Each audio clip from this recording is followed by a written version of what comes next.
ফিলিস্তিনের পশ্চিম তীরের দখলকৃত অঞ্চলগুলোকে নিজেদের ভূখণ্ডের সঙ্গে যুক্ত করতে মরিয়া ইসরায়েল। সেখানে থাকা ফিলিস্তিনিদের অন্যত্র সরিয়ে নেয়ার ষড়যন্ত্রে মশগুল প্রধানমন্ত্রী নেতানিয়াহু। মঙ্গলবার এ সংক্রান্ত একটি পরিকল্পনা দখলদারদের মন্ত্রিসভায় তুলে ধরেন তিনি। এতে পরিকল্পনা মন্ত্রী রন ডারমার, পররাষ্ট্রমন্ত্রী গিদিয়ন স্যার ও অর্থমন্ত্রী বেজালেল স্মোট্রিক মত দিলেও প্রতিরক্ষা বিভাগের অনুমোদন পেতে অপেক্ষায় থাকতে হবে তার প্রশাসনকে। এছাড়া মার্কিন পররাষ্ট্রমন্ত্রী মার্কো রুবিওর সঙ্গেও এ বিষয়ে আলোচনার ইঙ্গিত দিয়েছে তেল আবিব। মূলত চলতি মাসে জাতিসংঘ সাধারণ পরিষদের অধিবেশনে ফিলিস্তিনকে রাষ্ট্র হিসেবে আনুষ্ঠানিক স্বীকৃতি দেওয়ার কথা জানিয়েছে ফ্রান্স, অস্ট্রেলিয়া, কানাডা, যুক্তরাজ্য সহ পশ্চিমা দেশগুলো। সব মিলিয়ে অন্তত ১৪০টি দেশ এখন ফিলিস্তিন রাষ্ট্র গঠনের পক্ষে, যা দুশ্চিন্তায় ফেলেছে ইসরায়েলকে। এর মধ্যে গণহত্যার প্রতিবাদে ইসরায়েলের উপর নিষেধাজ্ঞা জারি করেছে বেলজিয়াম সহ বেশ কয়েকটি দেশ। এ আবহে জোরপূর্বক সার্বভৌমত্ব অধিকার ফলিয়ে পশ্চিম তীর দখলের ছক কষেছে কট্টর ডানপন্থী ইসরায়েলি নেতারা। সেখানে বসবাসরত ফিলিস্তিনিদের নাগরিকত্ব প্রদানের পরিকল্পনাও রয়েছে তাদের। তবে পশ্চিম তীর, পূর্ব জেরুজালেম ও গাজা উপত্যকা নিয়ে ফিলিস্তিন রাষ্ট্র গঠনের কথা রয়েছে। এতে অঞ্চলটি দখল করে ইহুদি বসতি স্থাপনের ষড়যন্ত্রে ভেসে যাবে দ্বিরাষ্ট্র প্রতিষ্ঠার পথ। এছাড়া তেল আবিবের এ পরিকল্পনাকে ২০১৬ সালে ২৩34 রেজুলেশনের স্পষ্ট লঙ্ঘন বলে সতর্ক করেছে জাতিসংঘ নিরাপত্তা পরিষদ।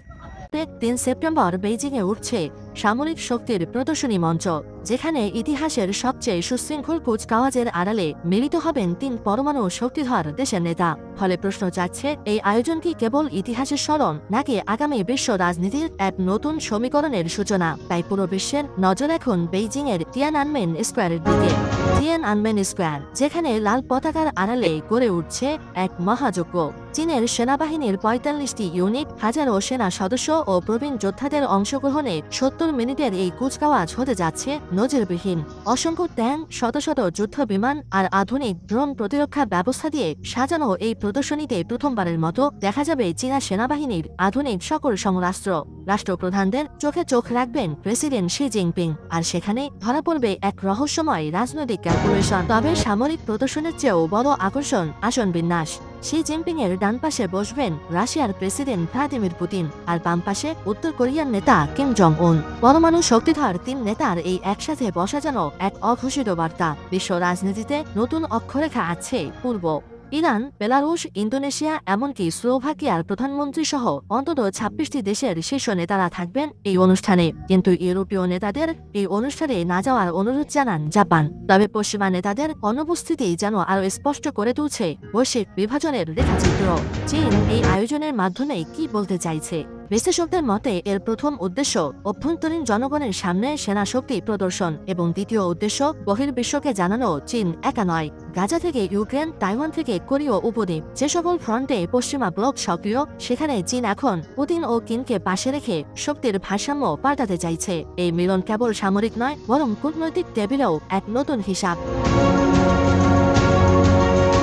এমনকি ইতিহাসের ভেতর থেকেও বার্তা দিচ্ছে বেইজিং। ইম্পেরিয়াল জাপানিজ সেনাবাহিনীর কুখ্যাত ইউনিট 731-এর উপর চলচ্চিত্র প্রদর্শনের ঘোষণা যেন প্রতীকী ইঙ্গিত। অতীত ভুলে গেলে চলবে না। বিশেষ করে তাইওয়ান ও যুক্তরাষ্ট্রের উদ্দেশ্যে এই সিনেমেটিক বার্তা এক হিসাবি কৌশল। সামরিক কুচকাওয়াজের ঝলকানির সাথে তাই যোগ হয়েছে এক গভীর রাজনৈতিক নাটকীয়তার। তাই আন্তর্জাতিক ভূরাজনীতির অঙ্গনে প্রশ্ন উঠছে, এই আয়োজন কি কেবল দ্বিতীয় বিশ্বযুদ্ধের স্মৃতিচারণ, নাকি আগামী দিনের বৈশ্বিক মানচিত্রে শক্তিশালী সামরিক জোটের প্রতিচ্ছবি?